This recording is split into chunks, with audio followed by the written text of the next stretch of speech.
Joe talks about Joe.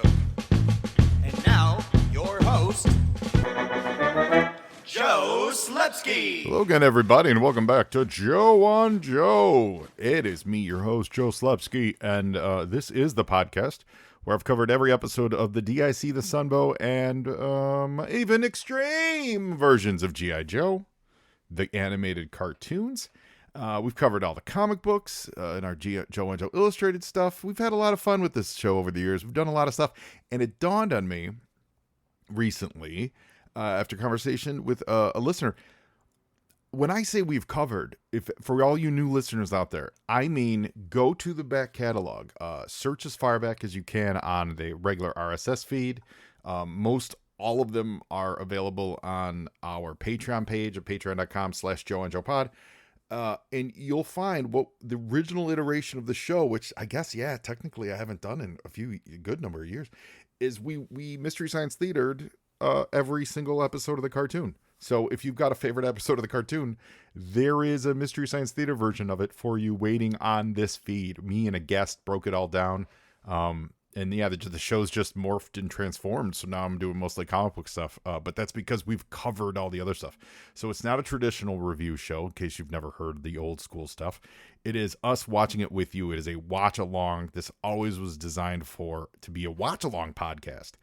And actually, that's still what I try to do within the comic books, to be a read along podcast, to like go through it with you. So not necessarily a review of this stuff we're talking about, but to actually sit next to you and go through this stuff page by page, panel by panel.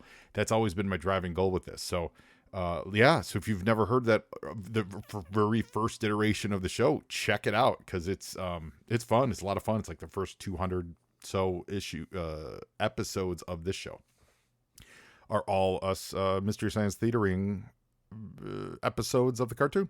So, it's just a little bit of business up top. And I appreciate all of you, new, old, tired, yearning to be free, all of you, every listener. I appreciate each and every one of you guys. You're absolutely fantastic. And if you want to reach out and tell me you don't appreciate me, you can find me on social media at Joe and Joe Pod. That's on Facebook, Twitter, and Instagram. We talked about the Patreon. We've got a bunch of stuff up there. And you can send me an email to joeandjoepod@gmail.com. Now, that's important because, one, I love saying hi. And two, if you want to be a guest on the show, we have these You on Joe segments.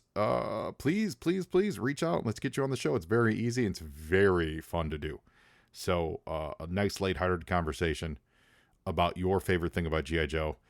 And yeah, reach out. Let's make it happen. So this week, we're back for part 2 of the Action Force Annual. There's going to be 3 parts because there is an original comic book in here, but we're going to save that for third, even though it's in the middle of the book, because we're going to finish up that prose story, which, of course, I don't remember the name of it right now. Oh, it's Action of the Tiger, because we're talking about Tiger Force.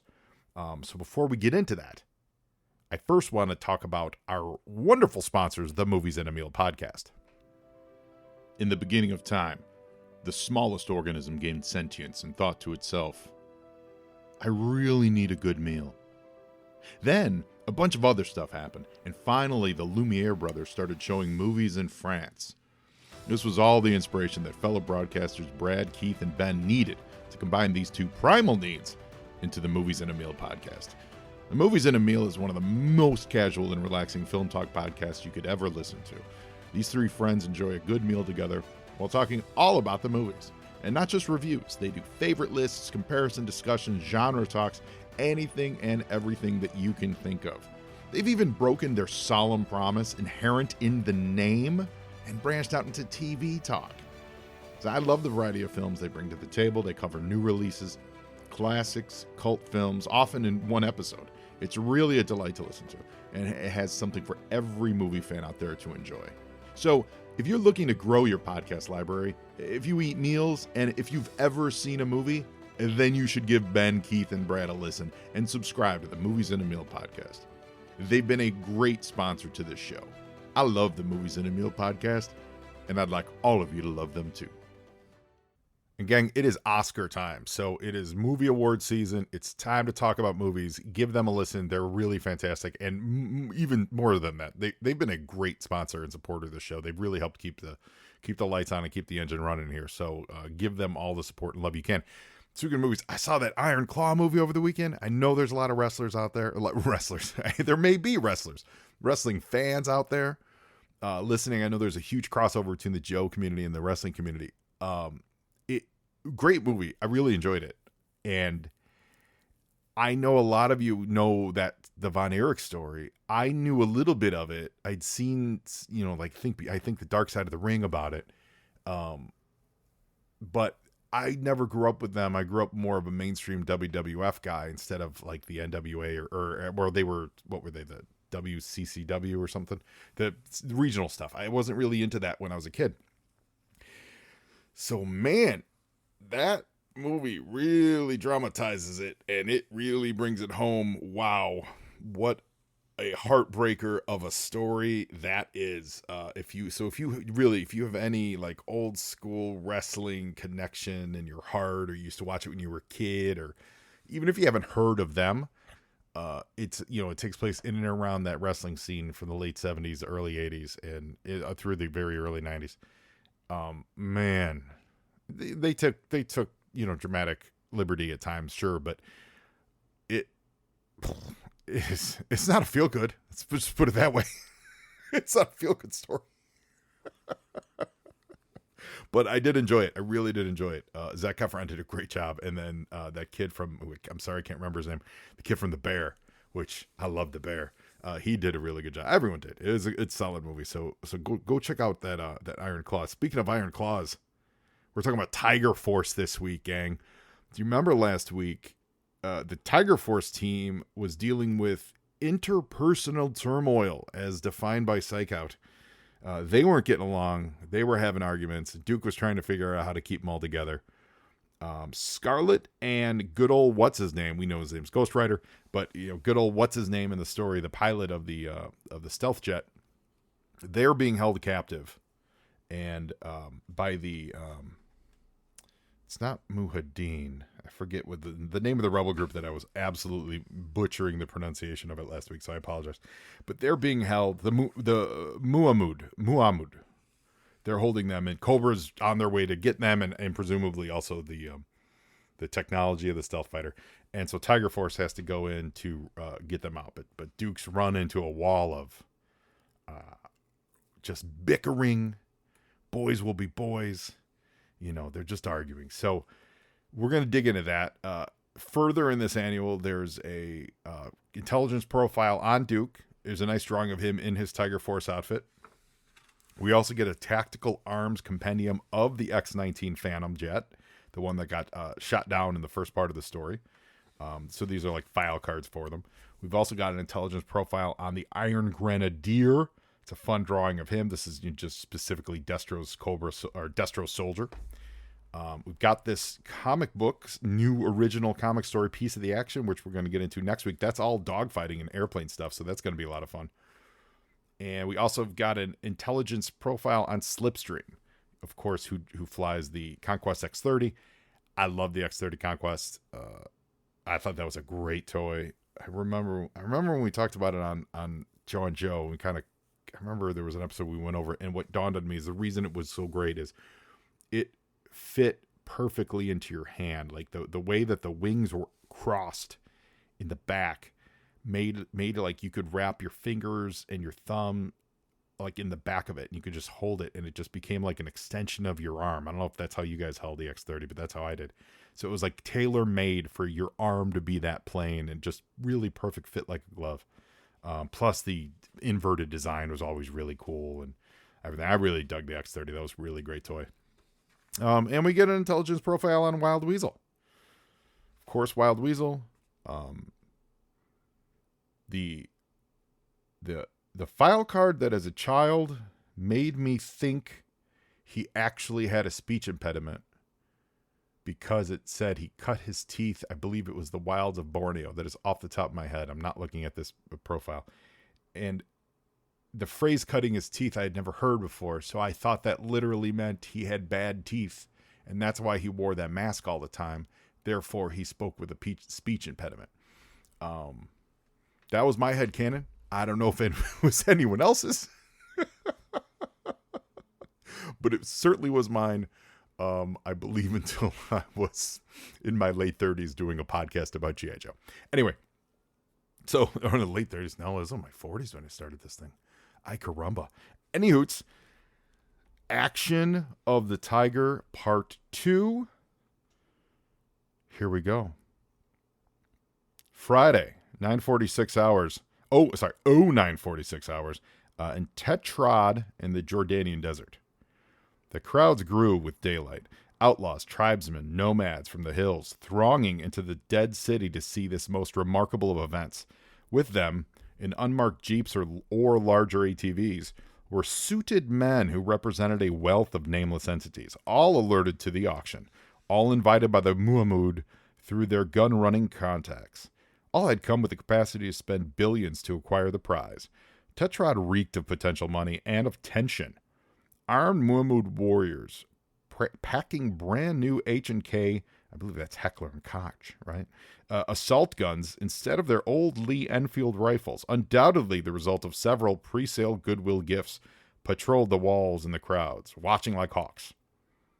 In the press of the crowd, 4 particularly grimy nomads shuffled forward, intent on reaching the far end of the main square where a huge canopy tent had been erected next to the stockade. "Into the lion's den," murmured Lifeline from beneath his rags. "I feel like everyone is watching us." "Psychologically induced paranoia, my friend," whispered back Psych Out. "There's an atmosphere of mistrust here. Everyone has the same uneasy feeling." "Couldn't you just shut up while we get our bearings?" hissed Outback. But the largest of the nomads waved him quiet. "That's Raptor with him, and a couple of bodyguards I can see." Duke paused. "That's traveling a little light for the Destro I know." "Destro's seldom an instigator," Psych Out ventured. "If he's here, we can be sure Cobra's not far behind. I predict his plan will be to see what develops between any other parties before taking any direct action himself. He must have reinforcements at the ready." "So let's find Cobra," said Outback. "Look, over there," said Duke hoarsely. "By that big silver all-terrain truck. It's Destro." "Blast it all," Outback spat. "Might have guessed a dealer like him wouldn't miss this show." "I'm anxious to find the stealth plane crew," said Lifeline. "Scarlet and, what's his name? The pilot. He may be hurt." "We don't even know what state the plane's in," noted Outback. "There could be nothing left except the homing beacon we're following." Duke's voice was angry and serious. "Let's improve on the things we know, then. Move on down the square. This mission's getting worse by the minute." Friday, 11:43 hours, Tetrad. The Cobra convoy rolled through the city gates like a triumphal procession. 2 big APCs and a larger canvas-hooded transporter. The crowds parted like a curtain to let the big black war machines through. Destro strode from his own vehicle and was standing in front of the leading Cobra vehicle when it rolled to a halt. "Baroness, so pleased you could join in the sale," cried Destro. "It will be a pleasure bidding against you." The Baroness scowled at him, nodding at her Crimson Guardsmen. "Dismount by the fire teams. That's my terrible Baroness. Stand easy." She turned back to Destro as her troops climbed down. "I came here with a singleness of purpose, Destro." There you go. That's terrible. "Do not get in Cobra's way." Even worse. Destro bowed graciously and turned away. Raptor stepped to his side as he walked.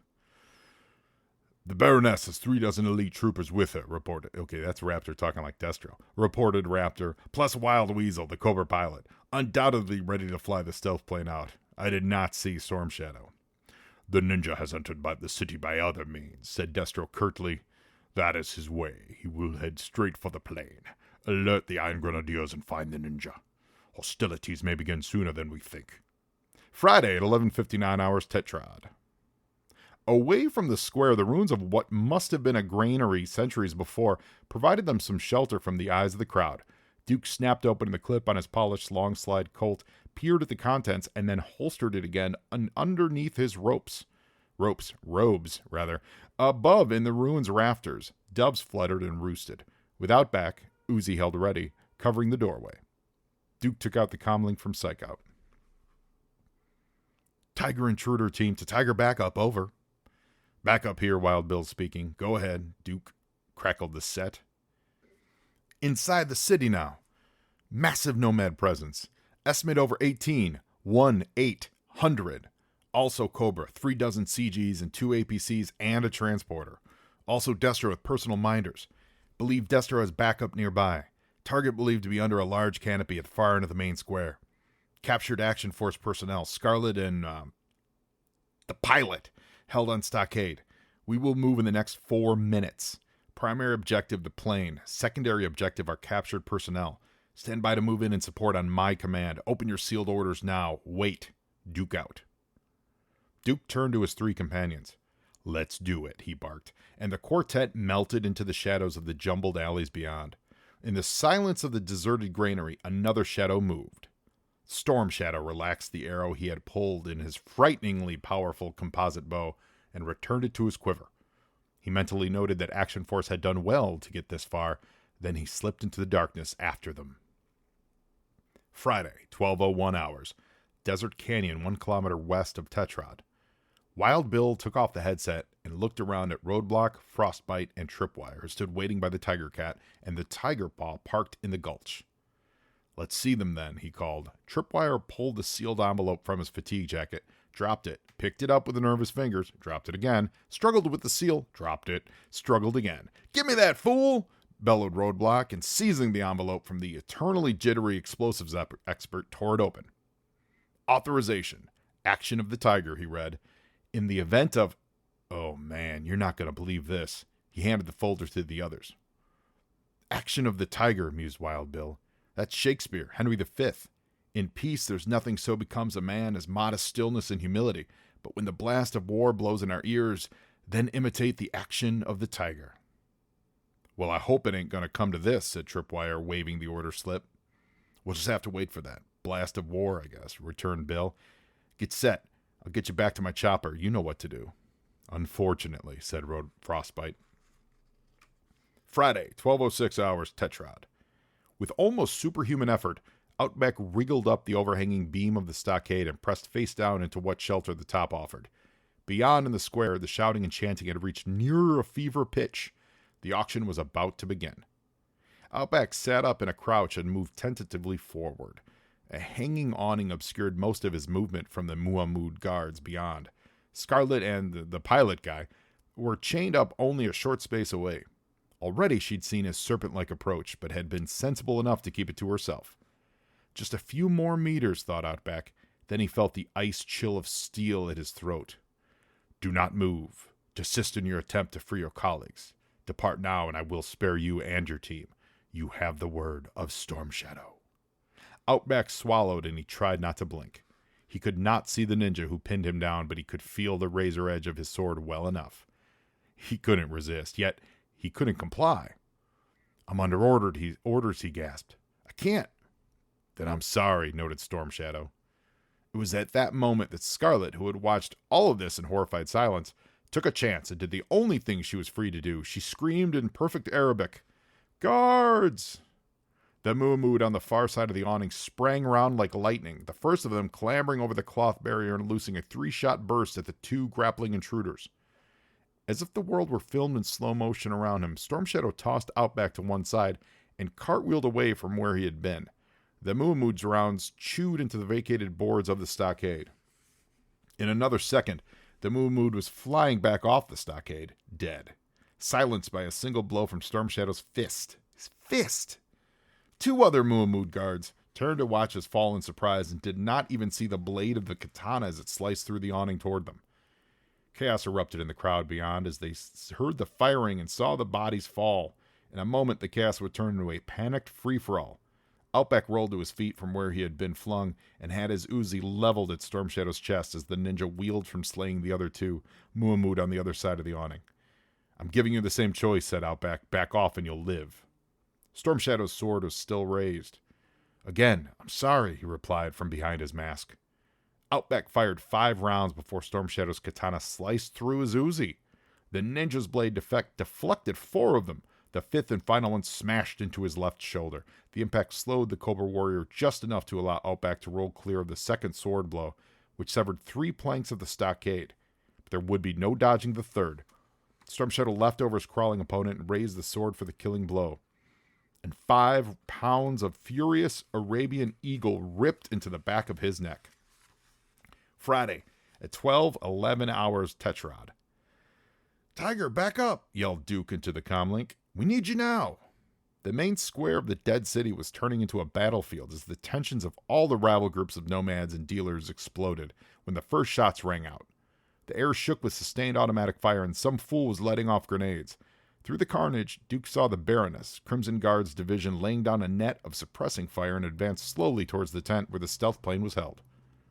"Where's Destro? Where is he?" spat Duke to Psych Out as the two blasted away with their pistols to clear a path of their own. "I can't see him," yelled Psych Out over the roar. "Maybe he's got to the tent already." Duke wanted to move, but they were pinned in a corner of the square. Then he saw the vehicle skiving toward the fight by the gate. The Tiger Rat, guns blazing and roadblock on the customized ferret, cutting a swath through the Muamud bandit, gun running and Cobra Vanguard alike. "Traverse, traverse!" shrieked the Baroness from her APC. "Action Force units coming in behind! Redirect your fire!" The Crimson Guard's fire team obeyed, but they found they were now caught in the crossfire, in the middle between deadly Muamud gunmen at the stockade end of the square and Action Force armor at the gate end. "Wild Weasel!" the Baroness yelled into the hull of her APC.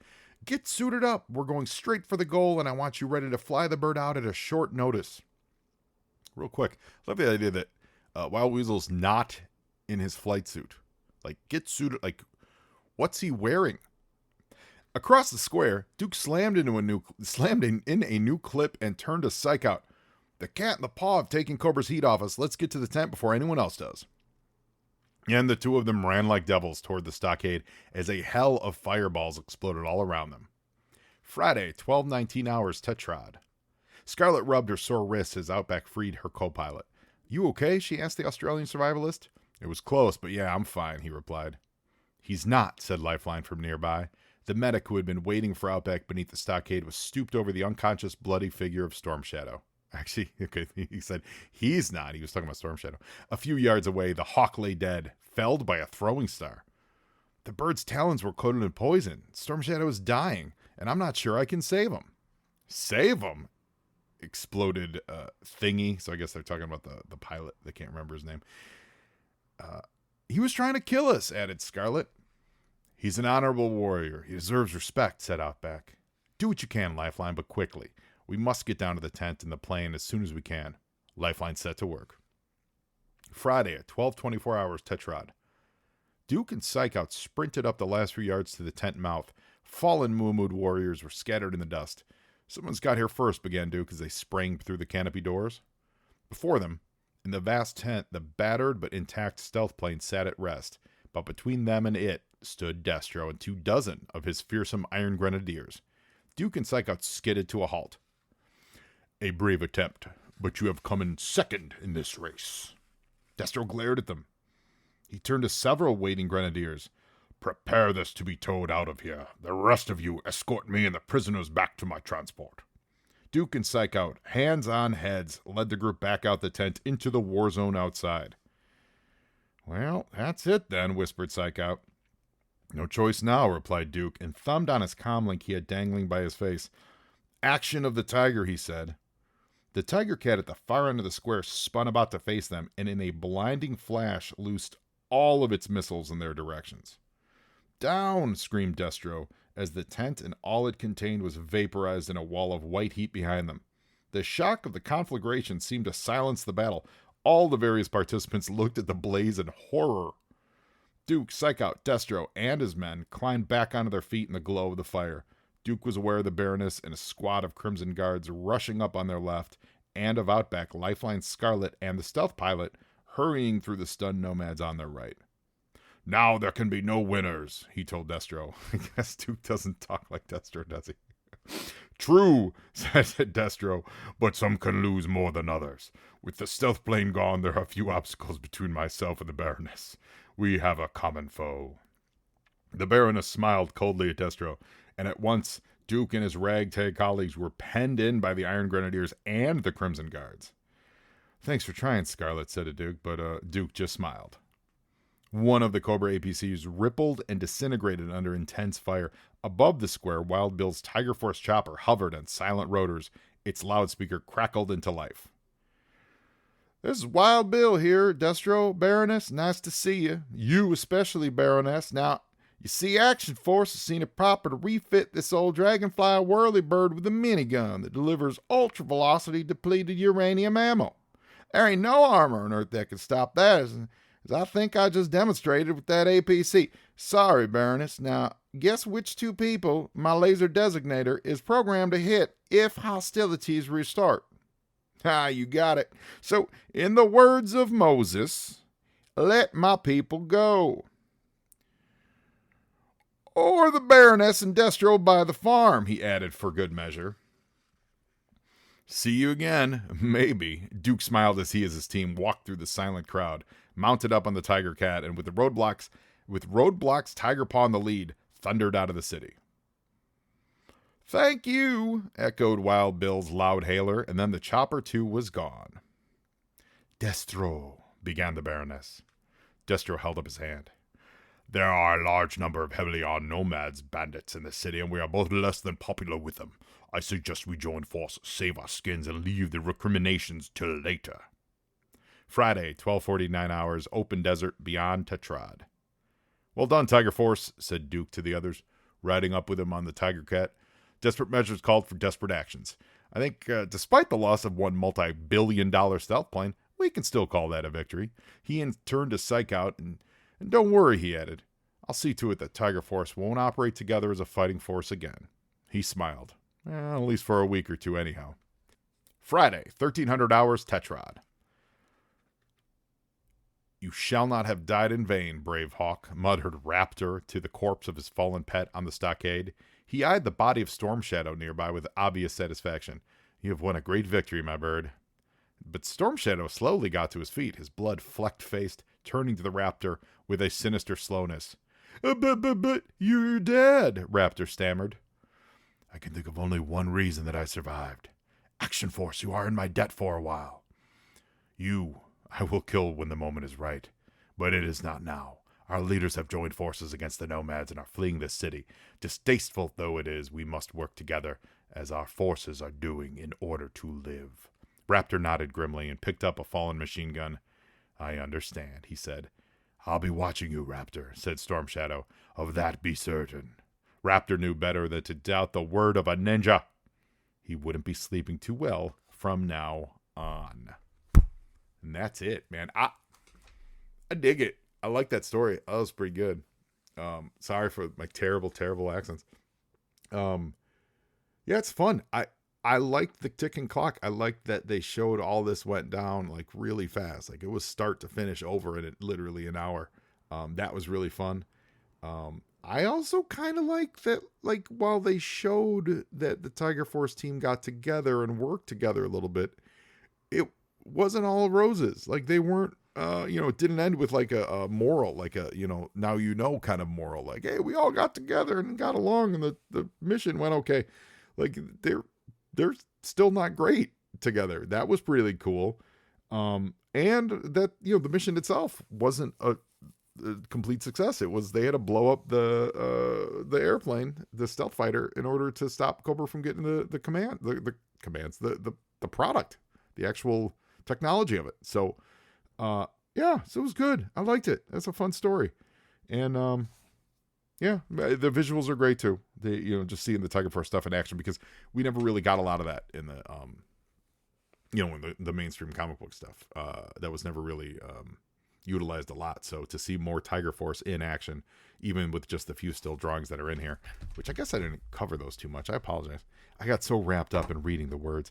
But there's like one illustration on each page. I did think there was an error here. I thought, no, he's good. There's one illustration on each page. They look nice. Like they're more of they're like splashy pages, like half pages. Like they're little representatives. Baroness in a tank. Storm Shadow leaping over Outback to attack that Muamud guy. There's a nice like 2-page widespread. It's half a page, but it cuts across both pages of like the whole battle. That's actually really neat. There's lots of soldiers. There's lots of like indigenous people, in the fight. There's really not a lot of G.I. Joes actually in this picture. It's Baroness and the Crimson Guardsmen and stuff, so that looks pretty good. You got Wild Bill in the dragon flying overhead. It's like a dead-on shot. You got the missiles heading towards the exit. Like, it's good. Like, it's fun. There's enough good pictures to keep your attention. So, yeah, great time. So, come back next week, and we're going to cover the actual comic book, where we will be talking about the images that are in there. So until then, now you Joe, and Joeing is half the battle.